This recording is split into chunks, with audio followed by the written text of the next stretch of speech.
Yeah. This is a request from Lydia. I've been dying to do this.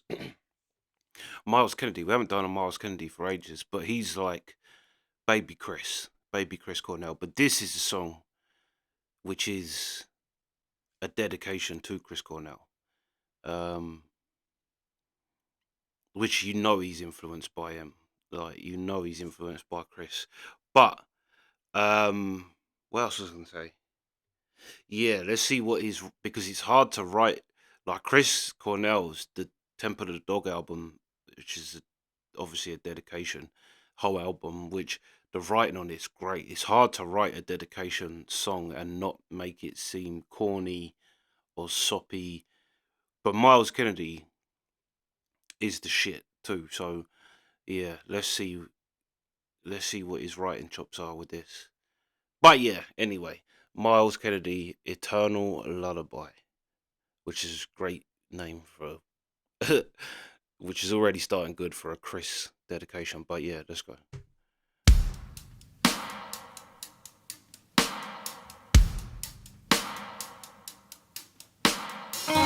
Did you lose your way? Were you down on your luck? Was your last nerve spent before you closed the door? One big mistake, I guess that I will never know. Fell on black days, now you're gone forevermore. Beyond the ache, the here and now, one last refrain is ringing out. It carries on. No, your song will never die. Like an offering of love, a sacred rite. You'll carry on. A million hearts will beat in time to an aching melody that will survive an eternal lullaby.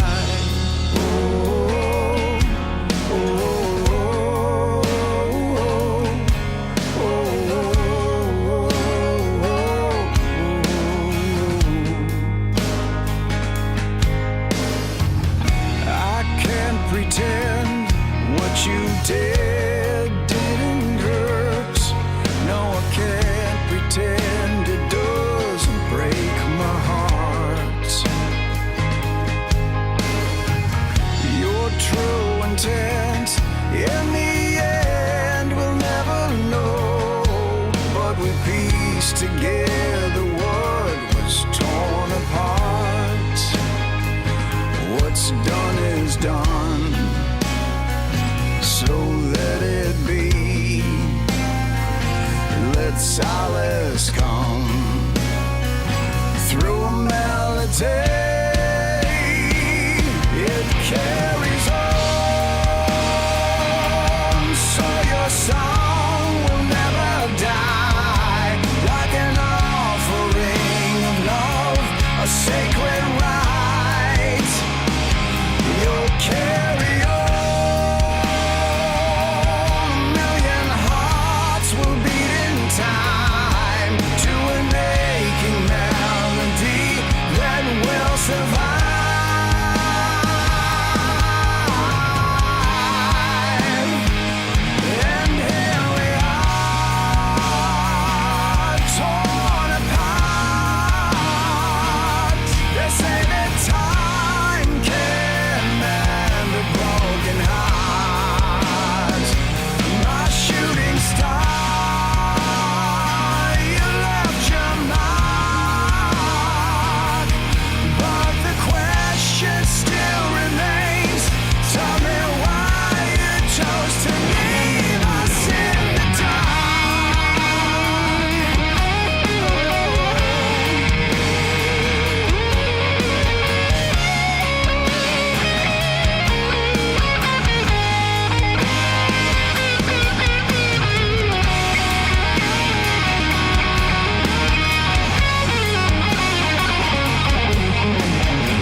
Was your last nerve spent before you closed the door?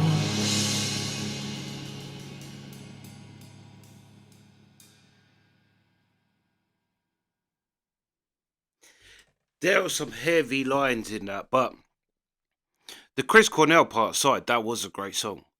Like it would actually stand alone song by itself if you didn't have Chris words. But there were some real heavy words.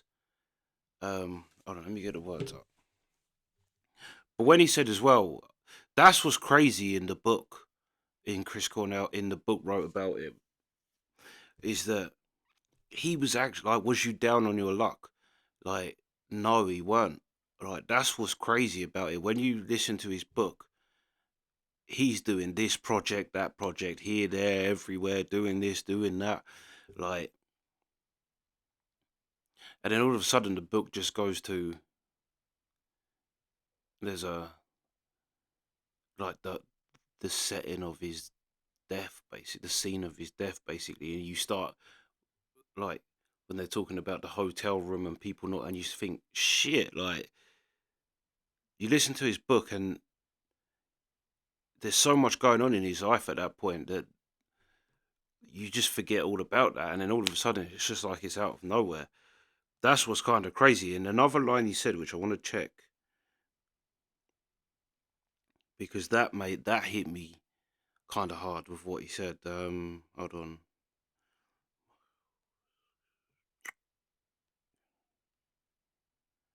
Eternal.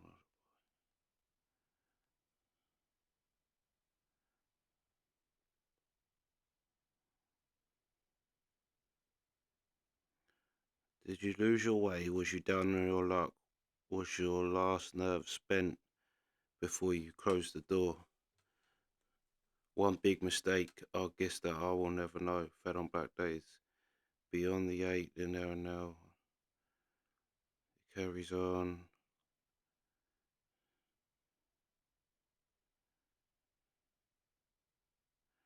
Hold on, where was that line? There was one line where it was like, oh no, yeah, it was that one.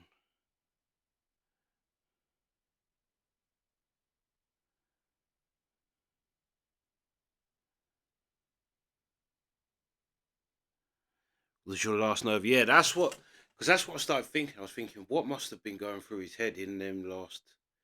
I mean, if you believe the official narrative of what happened to him the day he took his own life.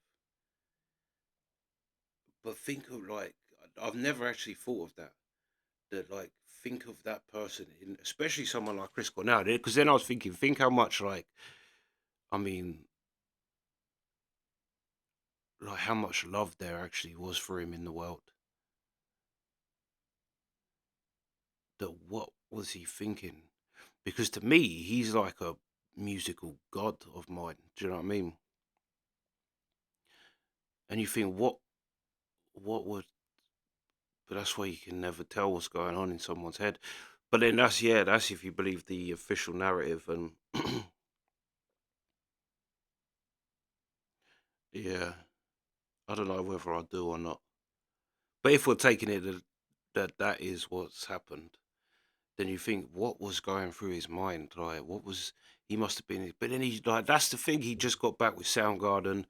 I'm pretty sure they did a gig that night which they was fire and then just boom. Right.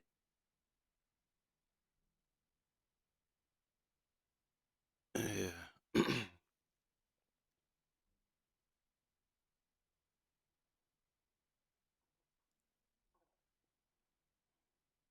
Yeah, crazy, but great song because it was a song that definitely kind of made me think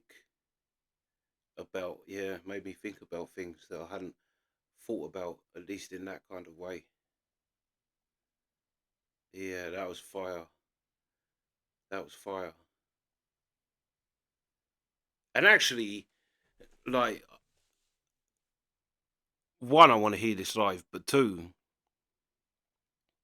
Miles Kennedy, he does have a Chris Cornell thing about him, but he doesn't actually just sound like he doesn't sound like Audio Slave. It doesn't sound like Temple of the Dog. It doesn't sound like Soundgarden. like, but he's just kind of got that influence, like that.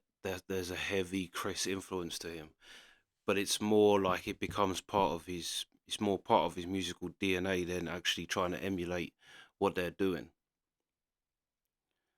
or what Chris was doing. He's just kind of, well, you hear it with Chris. You hear a lot of Lennon in Chris's vocals. Now, I would not put Lennon in the same league vocally as Chris, but you hear a lot of Lennon kind of deliveries to his words because Lennon is a part of his Chris's musical DNA. There's nothing wrong with that, but Chris is definitely a part of Myles Kennedy's, and also I think he's not that much younger than him, but I suppose young enough to have had an impact.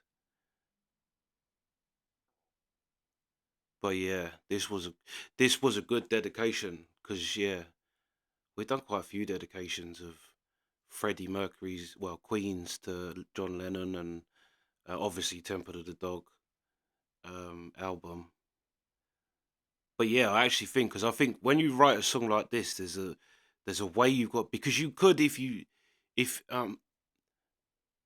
said the "fell on black days" line, but I think if you didn't know what this song was actually a dedication to Chris, I I don't know, because it seemed quite pronounced, like it was an obvious um head nod to like, yeah, reference to Chris's music, but without without listening with the context of it being a Chris, would you pick that up? Maybe, I don't know.